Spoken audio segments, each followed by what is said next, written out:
Baik, Assalamualaikum warahmatullahi wabarakatuh. Selamat malam Ibu Anissa dan teman-teman sekalian.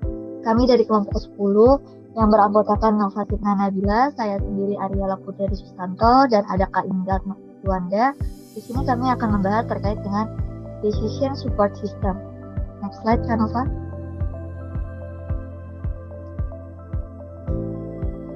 Next slide.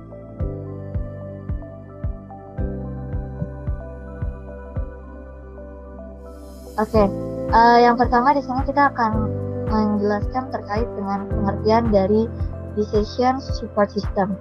Decision Support System atau lebih dikenal dengan DSS sendiri merupakan sebuah sistem informasi yang mana berbasis komputer yang kita gunakan untuk membantu pengambilan keputusan terutama di dalam situasi yang memang sifatnya semi terstruktur maupun tidak terstruktur. Yang mana yang perlu kita pahami di dalam sini adalah DSS ini tidak bisa menggantikan peran manusia sebagai pengambil keputusan. Tetapi DSS ini bisa membantu dengan menyediakan data, simulasi, serta rekomendasi yang lebih objektif dan komprehensif. Nah, selanjutnya menurut Turban dan Aronson di tahun 2001, DSS sendiri merupakan sistem yang berbasis komputer untuk mendukung pengambilan keputusan manajerial dengan menggabungkan data model analisis dan antarmuka pengguna yang interaktif. Slide berikutnya, Kak.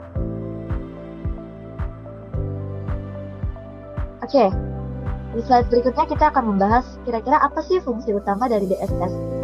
Yang pertama sebagai pengumpulan data.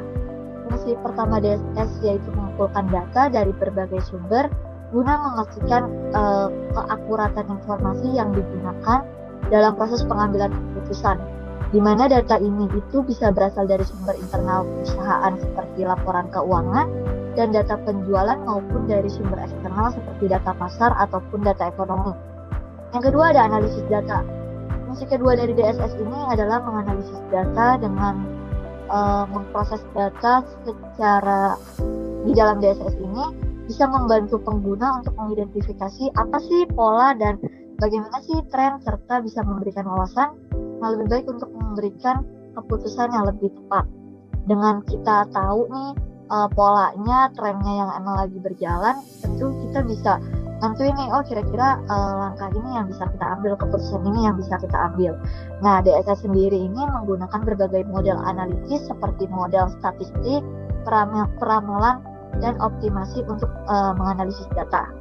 Selanjutnya yang ketiga ada permodelan data, di mana fungsi ketiga dari permodelan data ini dengan DSS memfasilitasi simulasi dan prediksi yang bisa mendukung keputusan strategis sehingga bisa memberikan dasar yang akurat untuk perencanaan dan analisis. Dan ini juga bisa memungkinkan manajer untuk bisa melihat ke depannya kira-kira bagaimana sih skenario apa yang dan jika yang akan kita lakukan sebelum kita mengambil sebuah keputusan final. Next slide, Kak.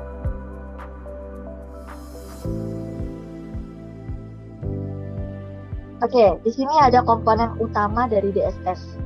Yang pertama itu ada Database Management System atau lebih dikenal dengan DBMS. Di mana DBMS ini memiliki fungsi sebagai tempat untuk menyimpan dan mengatur semua data. Selain itu, dengan adanya si DBMS ini bisa membantu pengambilan data secara cepat saat kita butuhkan. Dan yang paling penting dari si DBMS ini bisa menggabungkan data dari berbagai sumber supaya lebih lengkap, dan ini sifatnya bisa dari internal perusahaan maupun eksternal perusahaan. Yang kedua itu ada Model Based Management System atau lebih dikenal dengan MBMS, yaitu isinya kumpulan beberapa model seperti peramalan, simulasi, dan analisis yang berguna untuk membantu melihat bagaimana sih kemungkinan sebelum mengambil keputusan. Dengan adanya model-model ini itu bisa mencakup berupa statistik, optimasi, dan model keuangan untuk melakukan analisis secara mendalam. Yang ketiga ada User Interface atau UI, di mana bagian yang langsung digunakan oleh pengguna. UI ini dibuat secara sederhana dan mudah dipahami supaya user friendly buat teman-teman yang juga beginner sifatnya atau pemula. Nah, tampilan ini itu memudahkan pengguna untuk bisa berinteraksi dengan data dan model, dan biasanya berbentuk dashboard ataupun visualisasi grafik. Lalu yang keempat ada knowledge base atau sifatnya opsional. Di mana knowledge base ini bersifat opsional. Kenapa demikian? Karena ini hanya berguna sebagai tempat menyimpan aturan, pengetahuan, atau rekomendasi dari para ahli. Dan secara khusus ini bersifat opsional, terutama untuk DSS yang memang sudah berbasis AI. Nah, karena si knowledge base ini membantu untuk sistem memberi saran yang lebih pintar dan cocok untuk menganalisis yang butuh wawasan tambahan dengan menggunakan algoritma kecerdasan, buatan, atau machine learning. Next slide, Kak. Oke, selanjutnya ada karakteristik DSS. Karakteristik DSS ini terdiri dari 3. Ini yang pertama itu fleksibilitas. Fleksibilitas di dalam DSS ini memungkinkan sistem beradaptasi dengan kebutuhan pengguna dan situasi yang bisa berubah kapan saja, sehingga DSS ini bisa mendukung pengambilan keputusan yang lebih efektif dan juga bisa disesuaikan dengan berbagai tipe data, model analisis, dan juga kebutuhan spesifik dari berbagai departemen atau level manajemen. Yang kedua, sifatnya DSS ini adalah adaptabilitas, di mana adaptabilitas DSS ini membantu sistem untuk menyesuaikan diri dengan berbagai sistem data, tipe data, dan juga model analisis, yang mana ini akan berguna untuk memastikan relevansi informasi yang memang disajikan bagi pengguna. Dan selain itu, DSS ini bisa berkembang seiring berjalannya waktu dan mengikuti kebutuhan organisasi. Dan yang terakhir atau yang ketiga adalah interaktivitas, di mana interaktivitas di dalam DSS ini memberikan pengalaman pengguna yang lebih baik dengan antar muka yang responsif, dengan memudahkan pengguna untuk mengeksplorasi data dan menganalisis data yang tersedia. Dan dengan adanya interaktivitas ini, user bisa melihat nih bagaimana sih melakukan analisis apa dan jika terjadi seperti ini gitu. Jadi bisa mengubah parameter dan juga pola pengambilan keputusan dan melihat hasilnya secara real time. Demikian, selanjutnya akan dijelaskan oleh rekan saya. Baik, selanjutnya ada jenis-jenis DSS ini terbagi menjadi 3. Yang pertama itu ada DSS berbasis model. Sistem ini menggunakan model matematis untuk melakukan simulasi dan perhitungan. Biasanya digunakan ketika perusahaan ingin membandingkan skenario atau memprediksi hasil dari keputusan tertentu. Jadi DSS model membantu memberikan gambaran lebih dalam terhadap alternatif yang ada. Jenis yang kedua itu ada DSS berbasis data. Fokusnya pada pengumpulan dan analisis data historis.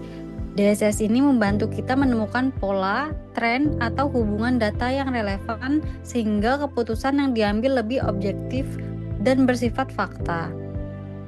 Yang terakhir ada DSS berbasis pengetahuan. Sistem ini memanfaatkan basis aturan dan keahlian mirip seperti sistem pakar. DSS jenis ini memberikan rekomendasi berdasarkan pengetahuan tertentu sehingga sangat membantu ketika informasi kompleks atau tidak lengkap. Slide selanjutnya.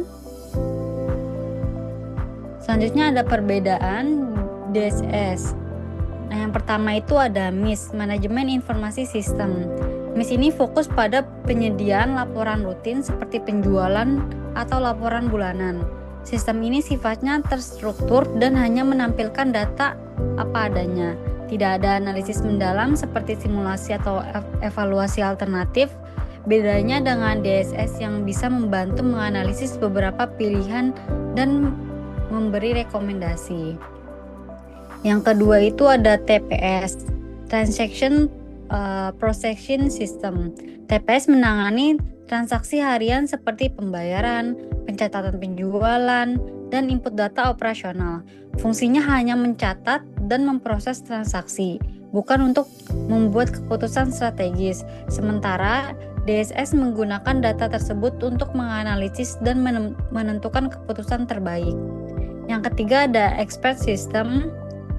Expert System memberikan jawaban berdasarkan aturan dan pengetahuan pakar. Namun sistem ini tidak membandingkan alternatif, ia hanya menjawab sesuai aturan yang sudah disiapkan. DSS berbeda karena DSS ini menganalisis beberapa pilihan dan mempertimbangkan hasil dari tiap opsinya. Yang keempat itu ada AIS, Exclusive Information System. AIS ini memberikan ringkasan informasi dalam bentuk dashboard untuk para eksekutif. Tampilannya sederhana, cepat dibaca, tapi analisisnya tidak sedalam DSS. Kalau AIS ini hanya menunjukkan kondisi perusahaan, kalau DSS ini membantu menentukan tindakan yang paling tepat. Slide selanjutnya.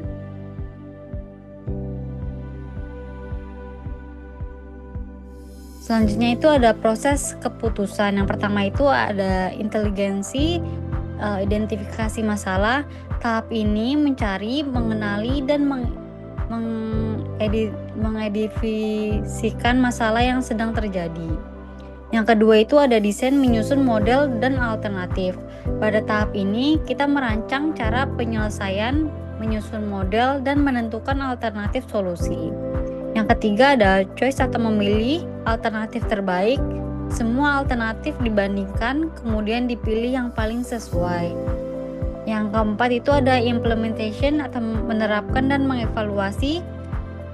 Solusi diimplementasikan, kemudian dievaluasi agar perbaikan bisa dilakukan.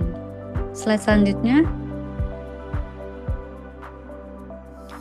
Selanjutnya ada manfaat DSS itu ada 3. Yang pertama itu ada peningkatkan efisiensi. DSS membuat proses pengambilan keputusan menjadi lebih cepat karena analisis data dilakukan otomatis. Hal ini menghemat waktu dan meningkatkan ketepatan rekomendasi. Yang kedua itu ada pengambilan keputusan lebih baik. Dengan data yang lebih akurat, DSS membantu mempertimbangkan berbagai alternatif dan memilih solusi yang paling optimal. Yang ketiga itu ada respon cepat. DSS memungkinkan organisasi merespon perubahan situasi dengan cepat dan tepat, sehingga lebih adaptif terhadap kondisi pasar atau lingkungan bisnis. Selanjutnya akan dijelaskan oleh rekan saya.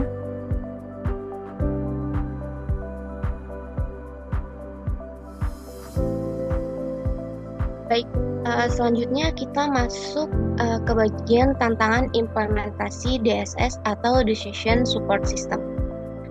Walaupun DSS ini punya banyak manfaat, pada praktiknya ada beberapa hambatan yang sering muncul saat sistem ini diterapkan, terutama di organisasi atau perusahaan yang masih dalam tahap awal digitalisasi. Tantangan pertamanya adalah biaya tinggi. Biaya awal tinggi seringkali menjadi penghalang untuk mengadopsi DSS, termasuk biaya perangkat keras dan perangkat lunak yang diperlukan untuk membangun sistem efektif. Nah, jadi di awal ini perusahaan itu perlu mengeluarkan biaya yang cukup besar untuk membeli perangkat keras dan perangkat lunak yang memadai. Belum lagi biaya untuk pembangunan sistem dan pelatihan pengguna. Jadi, bagi banyak organisasi, biaya awal ini sering dianggap sebagai penghalang sebelum mereka benar-benar bisa mengadopsi DSS secara menyeluruh. Kemudian tantangan yang kedua adalah ketergantungan pada data.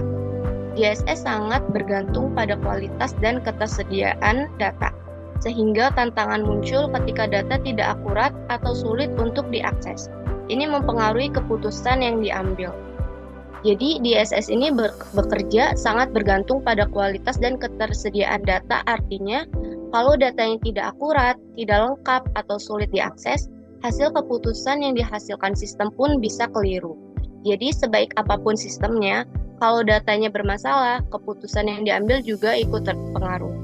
Jadi bisa kita simpulkan, dua tantangan utama dalam implementasi DSS. DSS ini adalah tingginya biaya awal dan pentingnya kualitas data. Kedua hal ini harus disiapkan dengan matang agar pemanfaatan DSS bisa berjalan efektif dan memberikan manfaat maksimal bagi organisasi. Kemudian setelah membahas tantangannya,